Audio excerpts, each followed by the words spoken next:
Saya bersyukur malam ini ya saudara, kita punya rasa lapar dan haus akan Tuhan yang lebih lagi. Di tengah banyaknya berita-berita yang menakutkan, di tengah banyaknya keadaan yang sangat tidak enak di hari-hari ini, ya jangan heran, jangan bingung, karena Alkitab sudah menyatakan bahwa di hari-hari yang terakhir kita akan mendengarkan berita-berita yang menakutkan. Bahkan Yesus berkata, kita akan mendengar deru perang, gelombang laut, itu sudah ditulis semua. Dan bahkan Tuhan berkata akan banyak orang yang mati karena ketakutan berhubung dengan hal-hal berita-berita yang akan kita dengar di hari-hari ini. Ya, jangan mati hanya karena mendengar. Amin. Ya, bagaimana caranya mati, Bu? Masa nonton TV langsung mati?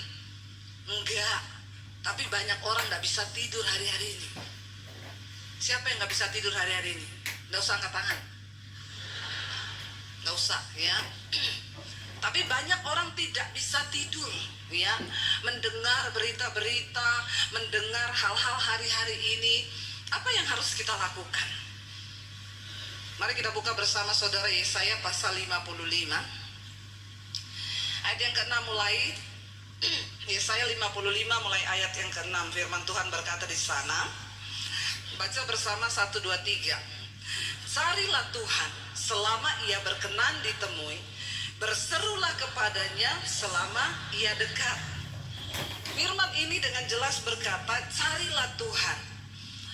Nabi Yesaya menuliskan ya firman ini saudara, menuliskan ayat ini.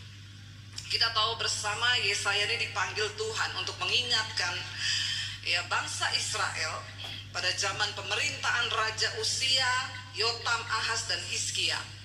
Pada zaman itu keadaan rohani bangsa ini naik turun ya, naik turun, tapi kayaknya banyak turunnya daripada naiknya ya, kayaknya sedikit banyak samalah dengan orang Kristen di Palembang. Tidak ya? Di sini naik terus ya? Insya Allah ya. Dikatakan di sana saudara, sehingga Nabi Yesaya datang membawa pesan bagi kerajaan utara dan kerajaan selatan, Israel dan Yehuda. Di sana Tuhan mengingatkan, carilah Tuhan selama ia berkenan ditemui, dan berserulah kepadanya selama ia dekat. Kalau ayat ini berkata cari Tuhan selama ia berkenan ditemui, berarti ada saatnya nanti Tuhan sudah tidak berkenan untuk ditemui ya. Berserulah kepadanya selama ia dekat, karena ada saatnya nanti Tuhan itu terasa jauh. Siapa di sini yang hari-hari ini merasa jauh dari Tuhan? Nggak usah pura-pura. Saya tahu banyak jemaat yang merasa, aku rasanya jauh, Bu, padahal aku ini masih pelayanan. Banyak orang yang bertanya kepada saya ini melayani loh, Bu, tiap minggu ke gereja, saya masih pelayanan, tapi saya ini rasa jauh dari Tuhan. Ada yang merasa seperti itu? Rasanya ibadah pelayanan ya hanya begitu-begitu aja, bahkan saya sudah gak merasakan Tuhan, padahal saya berada di gereja, saya pelayanan setiap hari Minggu. Hati-hati saudara ya, kita seringkali masih aktif dalam kegiatan-kegiatan pelayanan kita, tapi sesungguhnya hati kita jauh dari Tuhan. Makanya ayat ini mengingatkan, carilah Tuhan selama ia berkenan ditemui, berserulah kepadanya selama ia dekat ya. Selama Tuhan masih berkenan, karena ada saatnya Tuhan sudah tidak berkenan. Kita tahu sejarah dari bangsa Israel. Mereka itu ditegur Tuhan, disuruh bertobat. Mereka keras kepala, mereka tidak mau bertobat. Sampai akhirnya Tuhan tidak mau lagi mendengar. Dan akhirnya mereka jatuh dalam pembuangan. Seringkali manusia itu ketika mereka hidupnya baik-baik aja, keuangannya baik, keluarganya baik, semuanya baik ya, aman, mereka lupa diri. Orang-orang di Jakarta, di Palembang tidak. Insya Allah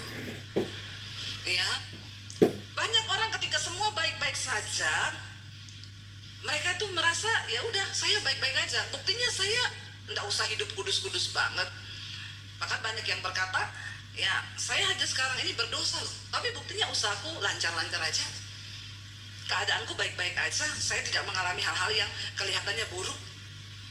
Ya, tidak ada satupun di dunia ini yang bisa membawa kita kepada kebahagiaan selain kita ini hidup dekat dengan Tuhan. Saya ini ketemu dengan banyak orang kaya, kaya raya ya. Tapi orang-orang kaya yang tidak takut Tuhan, mereka sampai di satu titik yang berkata begini, Bu, ternyata kekayaan itu nggak memberi kebahagiaan. Pak Beni gini-gini karena Pak Beni kaya. Yang lain nggak gini-gini loh Pak, karena belum. Saudara, sedangkan orang kaya saja perlu cari Tuhan, apalagi yang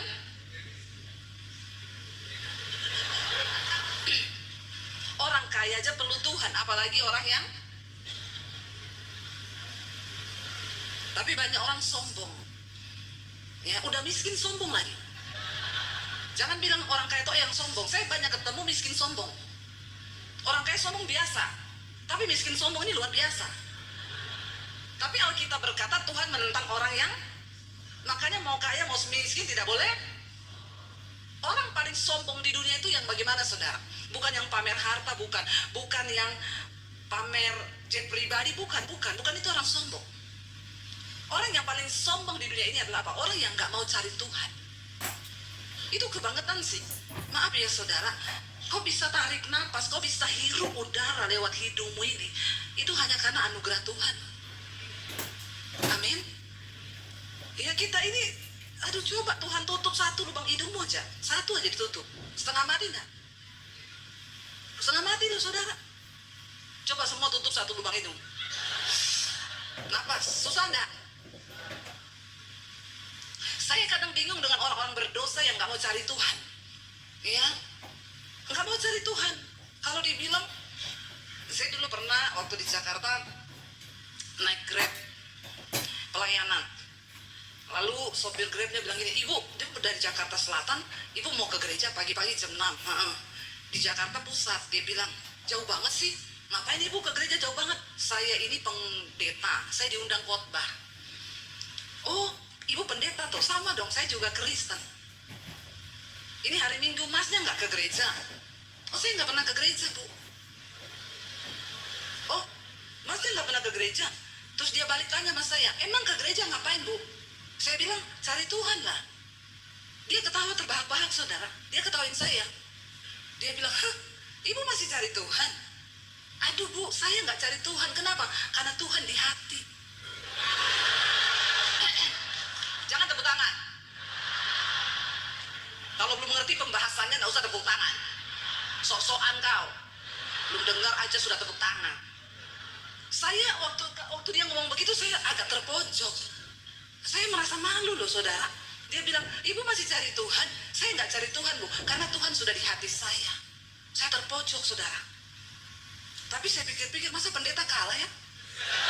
Tidak boleh kalah ini. Lalu saya berpikir, ini yang gila dia atau saya ya? Loh, kalau mau dipikir benar nggak saudara? Makanya Bu, saya nggak pernah ke gereja. Kenapa cari-cari Tuhan? Orang Tuhan di hati. Lalu dia lanjutkan begini, maaf ya Bu, saya ini biar mabok Bu, saya tetap nyanyi lagu rohani. Saya keselak lagi saudara, karena saya pikir nih orang kok begini banget ya. Iya Bu, saya biar mabok, saya nyetir mobil loh, tapi sambil saya putar lagu rohani, saya nggak celaka loh Bu. Itu tanda bahwa Tuhan itu di hati saya. Saya diam 1000 bahasa. Saya nggak tahu mau ngomong apa, tiba-tiba Roh Kudus memberi hikmat.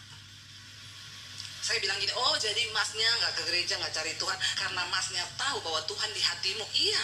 Pertanyaan saya, Mas, apakah kau ada di hati Tuhan?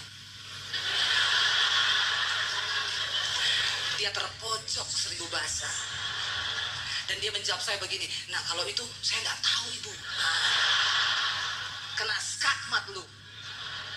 Terlalu banyak orang Kristen yang percaya diri, merasa bahwa Tuhan itu di hati. Pertanyaan saya, apakah kau ada di hati Tuhan? Banyak orang ngaku-ngaku. Bahkan Yesus berkata di hari-hari yang terakhir banyak orang datang mengaku, aku melakukan mujizat demi namamu, aku usir setan demi namamu, aku bangkitkan orang mati demi namamu, orang lumpuh berjalan, orang buta melihat demi namamu. Tuhan bilang, enyah engkau daripadaku, karena aku tidak mengenal engkau, pembuat kejahatan. Amin. Yang begini-begini ini, yang walaupun mabok nyanyi lagu rohani. Saudara, kenapa kita perlu mencari Tuhan? Ya, carilah Tuhan selama ia berkenan ditemui, berserulah kepadanya selama ia dekat. Makanya saya selalu mengajarkan, tidak usah cari-cari pendeta. Amin. Karena tidak ada pendeta hebat di dunia ini. Nggak ada. Yang ada tuh Tuhan yang dengan imanmu yang hebat. Semua kita punya akses bisa datang secara pribadi kepada Tuhan. Nggak usah cari-cari pendeta. Karena nggak ada pendeta sakti. Yang ada tuh Tuhan yang luar biasa. Nggak usah, saudara. Iya. Makanya saya adalah salah satu pendeta yang nggak mau mendoa-doakan orang. Maaf ya, maaf. Tapi ini nggak boleh ditiru sama gembala. Pak Sabta jangan tiru, ini adegan berbahaya. Ini hanya dilakukan oleh para ahli saja. Ya. Soalnya kalau Bapak Sabta ini kan gembala, nanti jemaatnya Pak doakan, tidak usah doakan, pulang cari Tuhan sendiri. Wah, kepahitan jemaat. Apalagi model-model jemaat kayak sekarang ini, apa-apa dikit tersinggung, apa dikit kepahitan, apa dikit pendeta aja nggak senyum. Itu Pak Sabta saya lewat nggak disenyumi. Padahal Pak Sabtanya juga lagi ada pergumulan. Emang cuma saudara yang ada pergumulan? Pendeta juga, manu? Punya rasa, punya hati. Jangan samakan dengan pisau belati. Ngerti enggak? Apa dikit, pengerja nggak senyum, nggak disalami, kepahitan. Jangan ya saudara, jangan ya nak ya. Jangan. Ya, jadi jemaat itu yang imannya tuh tangguh. Pengerja nggak senyum, penggembala nggak senyum, ya kita kan nggak tahu dia punya pergumulan apa. Siapa tahu besok jatuh tempo. Gitu. Ya, jadi nggak usah cepat-cepat menghakimi. Mari kita ini menguatkan hati sendiri. Karena orang yang masuk surga itu bukan jemaat-jemaat yang keras-keras ngambek, merajuk, pindah gereja, kepahitan. Ya. Kalau ada orang datang sama saya, Bu, doakan, doa sendiri, ya, cari Tuhan. Amin. Itu pendeta ini mau loh doain pendeta sana, mau doain, kok ibu nggak mau mendoakan? Kau pindah sama pendeta sana, nggak usah datang ke saya. Karena jemaat ini kadang juga aneh-aneh, ya. Apa-apa minta didoakan, apa-apa minta didoakan. Masalahnya juga cuma tak putar di situ terus. Konselingnya, masalahnya sama terus. Ada jemaat bolak-balik konseling, saudara. Ya, semua pendeta yang datang dia konseling terus. 10 pendeta datang, 10 dia konseling, 10 tahun begitu terus, hidupnya nggak berubah-berubah. Ada bapak-bapak datang sama saya, Bu, istri saya lari tinggalin saya. Kenapa? Nggak tahu kenapa, pasti bapak ini ada salah. Bapak bikin salah apa? Ya nggak ada salah apa-apa. Bapak selingkuh? Tidak. Bapak kasar? Tidak. Pertanyaan saya, Bapak pelit nggak? Iya sih. Nah, itu saya sudah 2 bulan tidak ngasih gaji ke istri. Sudah bagus, istri hanya tinggalkan kau Pak, dia nggak kasih sianida. Bertobat bapak-bapak, amin. Terus kayak gini datang minta didoakan, Bu Debi doakan dong supaya istri saya balik. Ya saya tidak bisa berdoa. Bapak telepon istrimu, kasih dia duit. Amin bapak-bapak. Tolong yang rela aminnya. Jangan ibu-ibu yang amin kenceng. Kadang masalah uang ini bikin masalah juga dalam rumah tangga, bener nggak? Iya, hati-hati loh. Nanti persoalannya itu cuma bolak-balik di situ. Sebenarnya dia tahu jawabannya. Nanti kayak gitu konseling lagi sama pendeta. Bagaimana kita ini mau berlari? Ya, kita cuma jadi orang Kristen yang terputar di situ terus. Datang lagi, Bu, saya mau konseling. Kenapa? Saya kepahitan sama mertuaku. Urusannya kalau nggak kepahitan, tersinggung, kepahitan, selingkuh, apalagi masalah selingkuh ini. Ya, Aduh saudara, saya itu pusing lihat orang Kristen hari-hari ini. Persoalannya itu terus, dan itu terus, dan itu terus. Belum pernah ada orang Kristen yang datang, Bu, saya mau konseling, kenapa? Saya mau dibunuh, Bu. Kenapa? Karena saya tidak terima Tuhan Yesus, saya mau dibunuh. Belum ada. Ya adanya itu, Bu. Kenapa? Dikejar pinjol. Banyak heran saudara. Persoalannya itu cuma muter di situ terus. Saya aja pusing dengar jemaat kayak begini, apalagi malaikat. Jangan cuma tertawa, kau bertobat ya. Amin. Karena untuk mempersiapkan diri menjadi mempelai Kristus, kita nggak bisa cuma yang terputar-putar di situ terus. Masalahnya itu terus. Ya kepahitan sama mertua, kepahitan sama menantu, kepahitan sama ini. Aduh please deh. Ya, kita bisa bertumbuh ke arah yang lebih baik ketika kita ini bergaul dengan firman. Jangan bilang nggak bisa, bilang bisa. Bisa Yura. Aku bisa, amin. Kalau ada firman di dalam hati. Ya, tapi kalau kita memang mau cuek ya terserah. Saudara, ayat ini berkata, carilah Tuhan selama ia berkenan untuk ditemui dan berserulah kepadanya selama ia dekat. Baiklah, ayat berikutnya 7 berkata, baca bersama dengan suara yang keras. Baiklah, orang fasik meninggalkan jalannya dan orang jahat meninggalkan rancangannya. Baiklah ia kembali kepada Tuhan, maka Dia akan mengasihaninya, dan kepada Allah kita, sebab Ia memberi pengampunan dengan limpahnya. Katakan, baiklah orang fasik meninggalkan jalannya. Siapa orang fasik itu? Orang fasik itu orang yang ngerti kebenaran tapi tidak mau melakukan. Itu orang fasik. Tahu harus mengampuni tapi tidak mau mengampuni. Orang datang, Bu, Ibu tidak ada pilihan, Ibu harus mengampuni. Tidak bisa, Bu, terlalu sakit. Tapi Ibu, firman Tuhan bilang Ibu harus mengampuni. Tidak bisa, Bu, sakit. Aduh, saya model-model kayak begini nih bingung saudara. Alkitab bilang kebenarannya harus mengampuni. Tapi kalau kau tidak mau, ya tidak ada yang bisa paksa. Suami saya nyakiti saya, Bu, Ibu ampuni. Tidak bisa. Kalau Ibu tidak bisa, Ibu berdoa. Tidak bisa juga, ya mati aja. Sudah tidak bisa semua saudara. Malaikat juga angkat tangan kalau sudah begini nih. Karena maaf ya Pak Sabta, maaf. Saudara nggak pernah dengar khotbah kayak begini? Ya, maaf ya. Sekarang ini bukan zamannya lagi jemaat itu dielus-elus, dibaik-baikin. Capcay deh. Ya, ada waktunya loh. Kita ini memang harus menjadi dewasa. Udah dibilang doakan Bu Ampel nih ngomong nggak bisa, doakan nggak bisa. Terus mau apa? Dia mau tunggu saya bilang ya udah cerai aja. Kan nggak bisa juga bercerai, ya.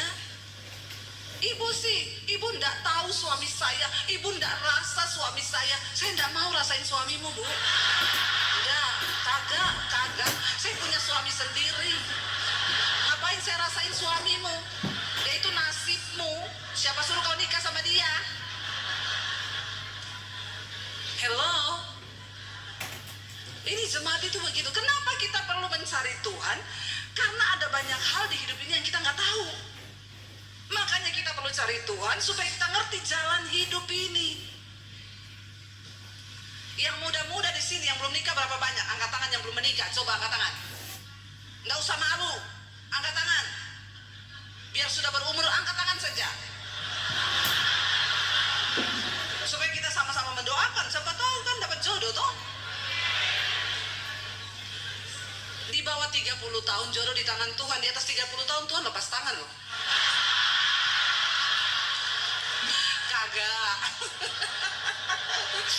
Ya. Tuhan tetap turun tangan. Tapi agak berat sih memang. Harus dengan doa dan puasa. Ya enggak apa-apa tuh. Mending lama menikah daripada terburu-buru terus salah. Ya enggak? Mending lama menjomblo daripada cepet-cepet tapi jadi janda. Sekarang kan banyak begitu. Ya enggak apa-apa ya. Enggak apa-apa. Dibilang belum menikah, kamu belum nikah? Belum. Enggak apa-apa. Lebih baik lama berdoa, tanya Tuhan. Amin. Tanya Tuhan. Ya, jodohku ini yang mana Tuhan? Cari Tuhan. Anak-anak muda, kalau kau sudah mulai umur kepala 20, tolong cari Tuhan lebih dekat lagi. Nggak usah kau sibuk cari pacar. Nggak usah kau sibuk cari-cari jodohmu, nggak usah. Tulang rusuk itu cuma satu. Ya, kalau kau salah pilih yang masuk tulang kaki. Sakit, nggak muat. Banyak orang tulang kaki yang masuk, makanya kesakitan karena salah. Makanya mudah-mudah cari Tuhan. Kalau kau cari Tuhan, engkau dapat sumber kebahagiaan di hidupmu. Ya, maka hidupmu itu sejahtera. Tapi kalau kau tidak cari Tuhan, ya itu masalahnya. Sekarang ini banyak anak-anak muda stres, saudara. Anak saya itu cerita, mam, teman-temanku itu loh, tiap malam di atas jam 10 konseling. Gua mau curhat nih, kata psikolog gua nih sakit jiwa, sudah stadium akhir. Anak-anak muda ini umur 20-an loh. Mereka sudah jadi langganannya psikiater. Ngeri loh saudara. Saya bilang sama anak saya, ya ampun, itu teman-temanmu belum pada menikah loh, kenapa sudah sakit jiwa? Sakit jiwa saudara. Langganan psikiater, minum obat tidur. Saya bilang sama anak saya, kamu bilang suruh cari Tuhan deh. Anak saya bilang, ya lu cari Tuhan lah. Dengar lagu rohani, dengerin khotbah. Jawabannya apa? Kayaknya kalau kayak gini Tuhan nggak bisa tolong deh. Bayangkan loh saudara. Dia bilang, tolong, ini anaknya orang-orang Kristen, mereka ini pelayanan di gereja. Anak-anak muda. Makanya gereja, bapak-bapak gembala yang hadir, perhatikan anak-anak muda. Sering kali mereka di gereja itu cuma asik lompat-lompat toh, tapi jiwanya itu remuk semua, sakit jiwa semua. Ya, tanpa disadari saudara. Ya, orang lihat mereka baik-baik saja. Saya bilang sama anak saya, suruh dia cari Tuhan. Jawabannya apa? Kayaknya Tuhan gak sanggup tolong deh masalah gua, karena menurut psikolog gua udah stadium 4. Ngeri saudara, ngeri. Ya, kadang anak saya bilang, ya udah, kalau gue sih hari-hari ini cuma dengar lagu rohani, habis itu hatiku tenang, teduh, sudah selesai. Dia bilang kalau gue nggak bisa. Nanti dia curhat lagi sama temannya yang satu, anak Tuhan juga, ke gereja. Ya, gue mau curhat dong, gue nih kata psikiater sekarang stadium 3. Dia bilang, gue stadium 4. Ini yang terjadi saudara. Makanya hari-hari ini kita perlu cari Tuhan. Masuk di kamar, tutup pintu, berdoa. Saya selalu menyarankan orang konseling, saya bilang kamu gak usah cari saya. Semua masalah, semua nasihat yang saya kasih pun kamu tolak. Gak ada yang mau didengar. Masalah rumah tangga suruh berdamai, gak bisa bu, ibu gak tahu suami saya jahatnya kayak apa. Kita juga udah hilang kata-kata saudara. Daripada saya ikutan sakit jiwa, lo bener loh, kita hamba Tuhan hari-hari ini harus menjaga kesehatan jiwa dan mental. Ya, kadang saya itu mau tidur malam, saya lihat-lihat HP, kasihan ibu itu suaminya kemana lagi. Suami saya di samping saya ngomong, suami orang diurus, suami sendiri tidak diurus loh.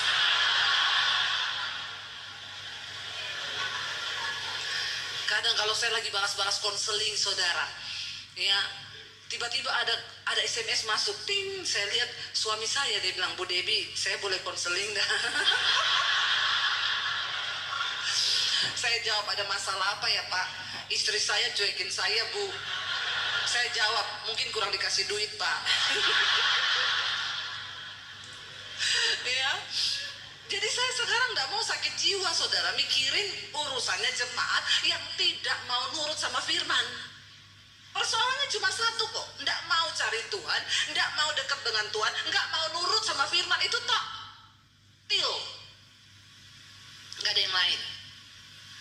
Sebenarnya kalau kita ini mau cari Tuhan, orang tua nasihati anakmu bilang cari Tuhan, karena dia masih berkenan untuk ditemui. Karena saya mengalami, saudara, saya ini dulu ya mau bunuh diri waktu saya lulus SMA. Saya tidak mengenal Tuhan Yesus. Saya punya agama, tapi saya nggak kenal Tuhan. Lalu saya mau bunuh diri karena saya jatuh dalam banyak dosa, dalam pergaulan yang tidak benar. Lalu saya cuma berpikir di otak saya begini sebelum saya bunuh diri. Tuhan itu ada apa enggak ya? Lalu saya mulai berpikir, enggak mungkin Tuhan enggak ada loh. Lah ya, kalau Tuhan enggak ada, yang ciptakan saya ini siapa? Terus yang ciptakan tata surya ini, ya, langit, bumi, matahari, Mars, semua planet-planet itu siapa yang ciptakan? Masa bumi ini berputar terus ya? Terus nggak ada yang ciptakan tuh nggak mungkin. Tidak ada yang mengatur dunia dan alam semesta ini, itu nggak mungkin. Kita saja manusia diciptakan, mata sama-sama dua, hidung satu, mulut satu, kuping dua, tapi muka kita nggak ada yang sama loh. Ada yang sama muka kita? Nggak ada kan? Nggak ada yang sama kan? Itu kan bukti kemahakuasaan Tuhan. Kalau kita belajar soal ilmu pengetahuan, bagaimana DNA manusia itu begitu luar biasa, semua berbeda, itu kan ajaib Tuhan. Makanya orang yang paling bodoh di dunia ini bukan orang yang nggak sekolah. Orang yang paling bodoh di dunia ini orang yang tidak percaya ada Tuhan. Udah, itu orang paling bodoh, saudara. Lalu pertanyaan saya yang kedua begini, kalau Tuhan itu ada, siapa dia ya? Dengan ketidakmengertian saya, saudara, saya waktu itu udah nekat mau bunuh diri, saya udah tulis surat buat orang tua saya. Tapi pertanyaan itu muncul, siapa Tuhan itu? Lalu saya begini, Tuhan, sebelum saya mati, saya pengen ketemu Engkau yang menciptakan saya itu. Saya gak peduli siapa namamu, dan aku gak peduli tentang agama sekarang. Aku pengen ketemu dengan penciptaku. Siapapun engkau, tunjukkan dirimu kepada saya. Saudara, ketika engkau mulai punya satu kerinduan untuk mencari Tuhan, imanmu mungkin hanya sebiji sesawi, tapi iman itu akan menjadi sesuatu yang luar biasa. Diawali dengan pertanyaan dalam hati, siapa Tuhan itu? Saya menangis di kamar saya. Tadinya menangis karena iba diri, tidak ada orang yang sayang sama saya. Dari kecil saya ini dipukulin sama papi saya, orang tua saya tidak sayang saya. Iblis bilang, memang gak ada yang sayang kamu. Hidupmu sudah hancur, kau hidup dalam dosa, kau sudah jatuh, gak ada harapan, mending mati aja kau. Ya, saya nyanyi, aku terjatuh dan tak bisa bangkit lagi. Aku tenggelam dalam lautan luka dalam. Tenggelam, lautan, luka dalam, jatuh. Luka jangan dalam-dalam, infeksi. Ya, jangan kepahitan, saudara. Ya, itu dulu saya nyanyikan. Aku tersesat dan tak tahu arah jalan pulang. Pakai Google Map. Kalau kau tidak tahu arah, pakai Google Map, belok kanan 500 meter, belok kiri. Di depan ada polisi, putar balik. Gitu? Ya, saya itu dulu, lagu saya itu. Ya, jatuh, aku terjebak dalam lautan luka dalam, tersesat. Bayangkan, saudara bisa bayangkan. Saya mengalami itu, makanya saya mengerti banget anak-anak muda sekarang yang mereka itu sakit jiwa. Saya mengalami itu karena mereka melihat di rumah orang tuanya berantem, orang tuanya ribut, tidak ada kedamaian dalam rumah, tidak ada Tuhan di dalam rumah. Mereka mencari pelampiasan, mereka melakukan dosa, mereka melakukan hubungan seks di luar. Akhirnya dosa itu menuduh mereka, setan datang mengintimidasi mereka. Dan mereka jiwanya itu tertekan, saudara. Dan tidak ada sesuatu yang lain yang bisa mengisi kekosongan jiwa manusia. Kenapa? Karena jiwa itu tidak terbatas. Jiwa manusia ini nggak terbatas. Saudara sekarang gaji 1 juta. Saudara puas? Gaji 1 juta, saudara puas enggak? Enggak usah pura-pura dengan muka yang lugu seperti itu. Bilang saja kalau tidak puas, tidak, yang kenceng. Akhirnya ngaku juga. Gaji 2 juta puas? 3 juta puas? 4 juta puas? 5 juta puas? 6 juta puas? Rakus memang ya, nggak ada puas-puasnya. Tapi itulah jiwa. Ya, waktu nggak punya motor kita bilang, enak ya kalau naik motor daripada jalan kaki begini, jalan kaki terus dikasih motor, pengen?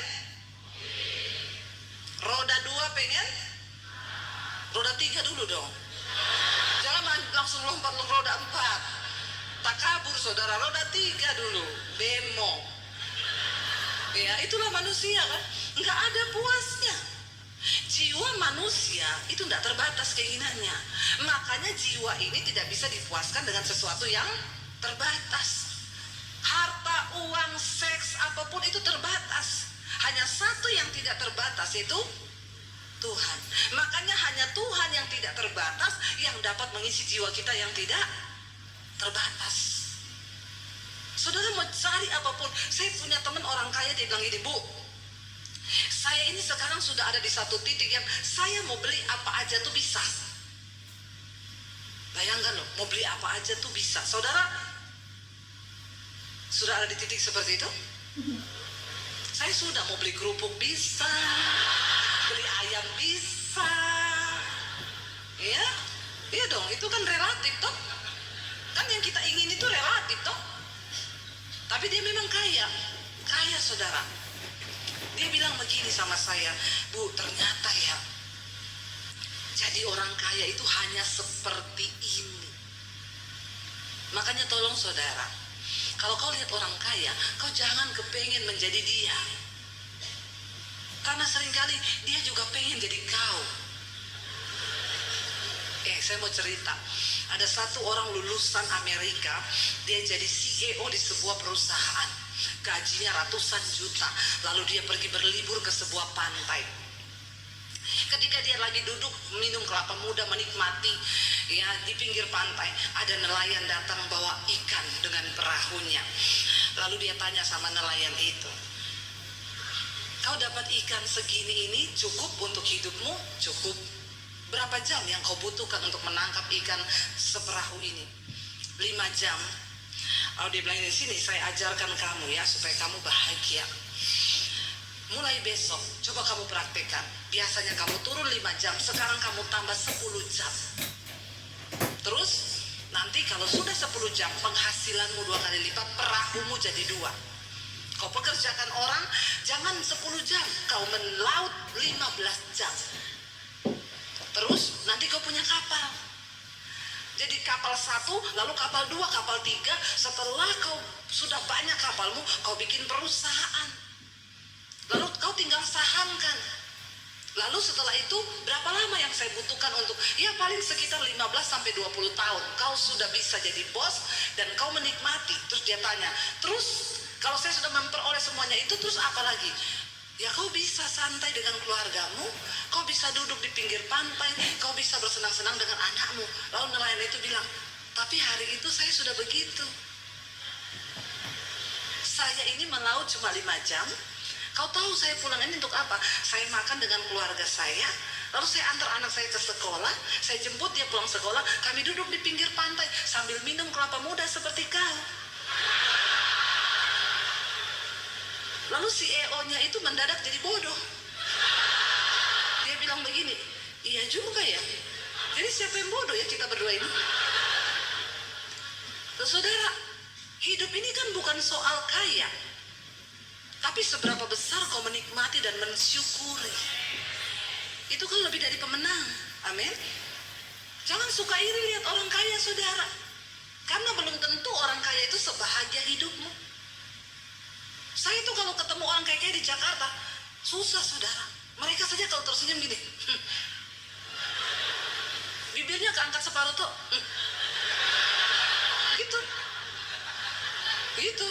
Mirip teman saya. Kalau tersenyum cuma bibir separuh.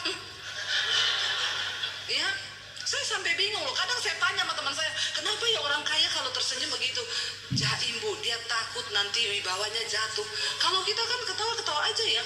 Wibawa jatuh tinggal pungut lagi tuh. Rempong amat sih lu. Susah banget sih hidupmu. Ngapain coba?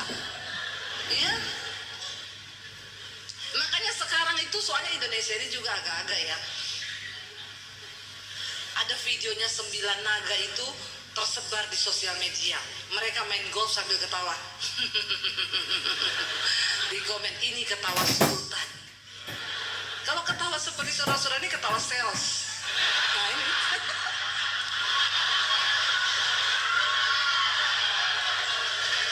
Tapi bahagia ini. Nggak usah jaim. Tepuk tangan dong buat saudara. Nggak usah jaim. Ketawa-ketawa aja lepas. Nggak usah ditahan. Ya, ketawa 9 naga. Ya, itu ketawa 9 naga. Kalau kita ini masih cacing, nggak apa-apa, ketawa aja. Belum jadi naga. Saudara, kita dari kisah itu kan kita lihat sebenarnya apa arti hidup kita ini, saudara. Ya, orang itu akan berbahagia ketika dia cari Tuhan. Lalu apa dikatakan di sana? Tinggalkan yang jahat. Baiklah orang fasik meninggalkan jalannya, dan orang jahat meninggalkan rancangannya. Baiklah ia kembali kepada Tuhan, maka dia akan mengasihaninya dan kepada Allah kita, sebab ia memberi pengampunan dengan limpahnya. Orang yang paling bahagia di dunia ini adalah orang yang dosanya diampuni dan dia hidup dalam kekudusan. Itu orang yang paling bahagia. Bukan orang kaya, bukan. Ya, waktu kita hidup dalam kekudusan itu, hidup itu plong, saudara. Saya khotbah, saya mengatakan kepada saudara, bukan karena saya tidak mengalami, saya sudah mengalami. Saya sama suami ini dari miskin kami memulai hidup. Tapi sampai hari ini nggak ada yang berubah, karena ya dari dulu kita juga bahagia. Saudara pikir saya miskin tidak bahagia? Itu tolong ketawanya biasa aja ya Pak. Nggak usah ketawa sales begitu dipamerin ya. Saya sama suami dari miskin, kami tuh bahagia loh. Bahagia kami. Ya, saya kan pernah cerita di khotbah saya tuh saudara.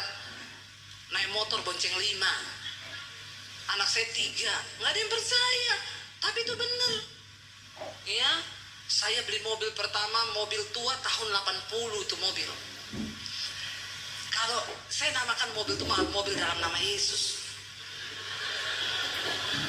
Karena setiap kali dipakai, suami saya bilang, doa ya, doa. Supaya nggak mogok. Itu saya agak dijebak sih dengan mobil itu. Jadi ceritanya saya pelayanan di satu dealer. Saya khotbah, lalu yang punya dealer tanya, ibu punya mobil? Nggak punya. Jadi ibu kalau pelayanan naik motor, ibu mau nggak mobil itu? Mobil tua tahun 80. Saya bilang, oh iya mau Pak, bawa pulang aja Bu. Saya telepon suami saya, kita dikasih mobil, kamu datang cepat ke sini, ambil. Suami saya semangat datang dia, saudara. Begitu sudah dibawa pulang sampai di rumah, besoknya sekretarisnya telepon, Ibu Debbie, jadi mau pembayarannya itu cash atau cicil? Tuhan Yesus, saya ya sudah malu, mau saya balikin juga malu. Kita sudah terlanjur seneng ngomong dapat mobil, anak-anak sudah seneng, tidak bonceng 5. Terus saya bilang, oh itu berapa ya harganya? Kalau cash 7 juta, kalau ibu cicil 14 juta. Ada orang kaya mental miskin loh. Tolong yang punya dealer jangan seperti ini ya. Cukup saya saja yang mengalami. Ada tipuan sih. Mudah-mudahan dia mendengarkan khotbah saya ini. Saya syok, saudara. Saya bilang, oh gitu ya. Ya udah saya cicil aja. Oh iya, sebulan 500.000. Aduh, itu mobil saudara. Dinaiki 3 hari, 4 hari rusak. Jadi dalam seminggu kita naik 2 hari, 5 hari rusak. Lebih banyak rusak Tiap hari suami saya balik ke bengkel, kata tukang bengkelnya gini, ya begini ya Pak kalau beli mobil tua, ini seperti Bapak itu ngopeni janda tua. Sakit. Bapak-bapak tolong ketawanya biasa aja. Onderdilnya banyak yang rusak Pak. Jadi ya itu, dikit-dikit sakit, besok pilek, besok pegelinu, besok lututnya sakit, besok rematik, ya begitu.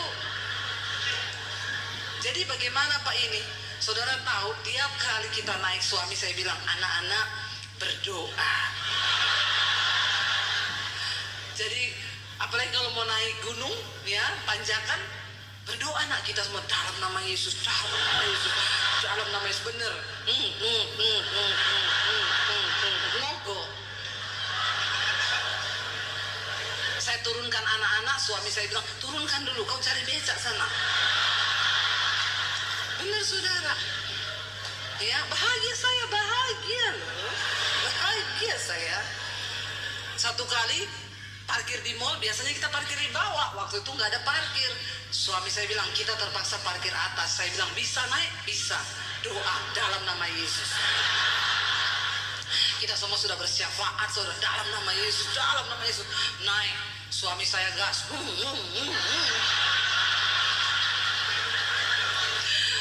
Dia gas, saudara. Ya, saya bilang, gas, Pol, gas. Orang dua baku gas. Suami saya gas. Tiba-tiba di tengah. Apa ini? Oh Tuhan Yesus tolong. Saya pikir apa saudara? Dia berhenti, knalpot jatuh. Oh Tuhan. Jangan tepuk tangan, please. Jangan tepuk tangan. Berdosa kau, berdosa. Saya bilang begini, saya naik terus saya, karena takut ada mobil dari bawah. Terus aku yang angkat knalpotnya, naik kau naik. Makanya yang muda-muda di sini, kau kalau mau cari istri, cari yang seperti saya. Ya. Bisa masak, angkat galon bisa, ganti gas bisa, kesetrum dan mati lagi. Itu saya, ini saya. Angkat knalpot bisa, berat loh, panas lagi. Tapi karena takut ada mobil dari bawah, keadaan memang memaksa. Tapi saudara pikir saya tidak bahagia? Saya bahagia. Bahagia sekali saya. Bahagia ya nak ya. Bahagia. Itu menjadi pengalaman yang sekarang saya cerita, saudara terhibur toh? Terhibur dengan penderitaan saya kan? Bahagia kau, bahagia. Tapi biar saya saja yang merasakan itu.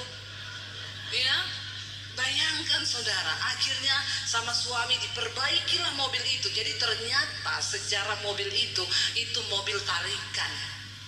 Karena orangnya nggak bisa bayar. Memang ada kutuk di mobil itu.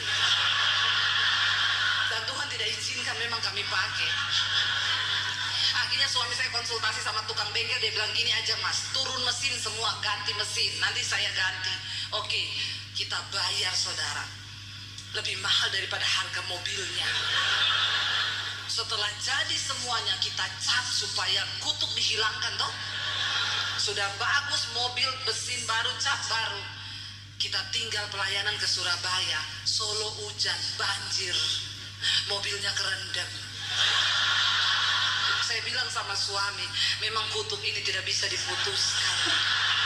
Jadi mending di mobil buang saja daripada bawa sial dalam hidup kita di mobil. Tapi apakah saya tidak bahagia? Saya bahagia. Bahagia sekali saya. Ya, kenapa saudara? Karena saya tahu ya itu bagian dari cerita hidup kita. Tapi bersama Tuhan saya lewati dengan suami masa-masa sulit. Kami bahagia karena kami berjalan di dalam firman Tuhan. Itu kebahagiaan kita. Makanya ayat ini berkata, meninggalkan jalannya orang jahat, meninggalkan rancangannya. Jangan ada rancangan jahat di hatimu. Walaupun itu baru rancangan loh. Iparmu bikin jahat terus gini. Saya doakan memang dia ini. Orang di Palembang banyak begini nih. Lihat saja nanti ya. Saya tidak bisa balas, tapi kalau Tuhan yang balas, jangan ada rancangan jahat. Jangan. Sedikit pun jangan. Kenapa saudara? Karena Tuhan itu melihat hati. Waktu hati kita kudus, hidup kita kudus, berkat Tuhan itu tidak terhalang. Makanya firman Tuhan berkata, bukan tanganku kurang panjang untuk menolongmu, bukan telingaku yang kurang tajam untuk mendengar doamu, tapi dosamu itu yang menghambat yang baik daripadamu. Waktu kita hidup dalam kekudusan, berkat Tuhan itu tidak terhalang dari hidup kita. Dosa membuat kita mengalami hal-hal yang buruk. Lalu dikatakan saudara ayat yang berikutnya, kenapa kita harus mencari Tuhan? Baca ayat yang selanjutnya, sebab rancanganku bukanlah rancanganmu, dan jalanmu bukanlah jalanku. Demikian firman Tuhan. Kenapa kita perlu cari Tuhan? Karena kita nggak tahu jalan hidup ini ke depan seperti apa. Dan belum tentu rancangan kita itu menjadi rancangan Tuhan. Orang Kristen sekarang udah tidak tahu jalan, nggak mau cari Tuhan, akhirnya bikin jalan baru, bikin jalan sendiri. Nanti kalau sudah kena masalah baru, Tuhan, kenapa kau begini? Kenapa Tuhan begitu?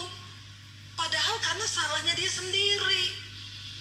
Jangan pernah merasa diri kita ini bijak. Kita perlu mencari Tuhan dalam membuat semua rencana di hidup ini, saudara.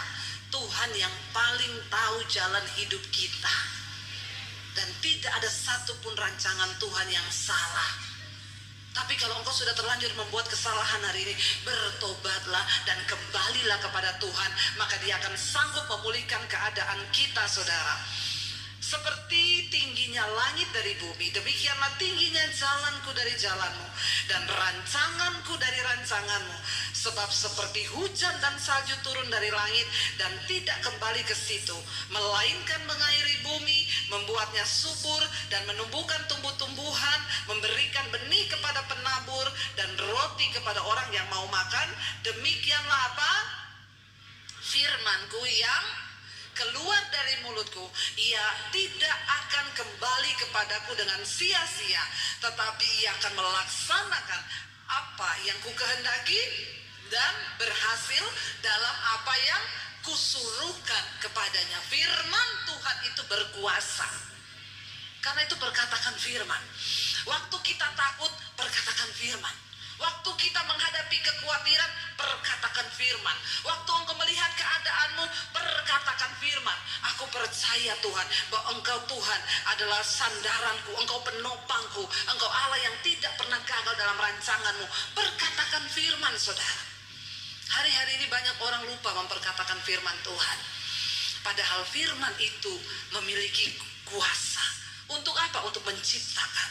Firman itu punya kuasa untuk melakukan segala perkara.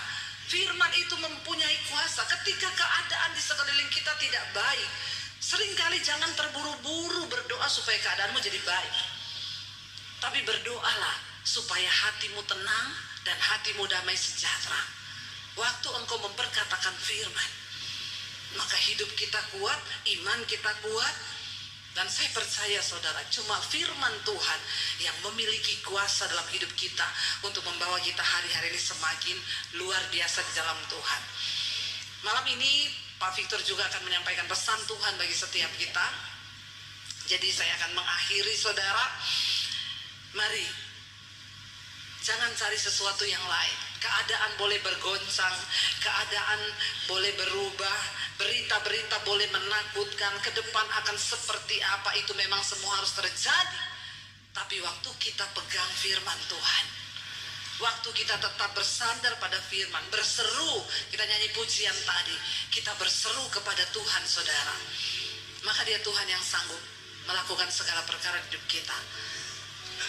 Mari imam musik, kita bangkit berdiri bersama sebelum Pak Victor akan masuk pada sesi yang kedua.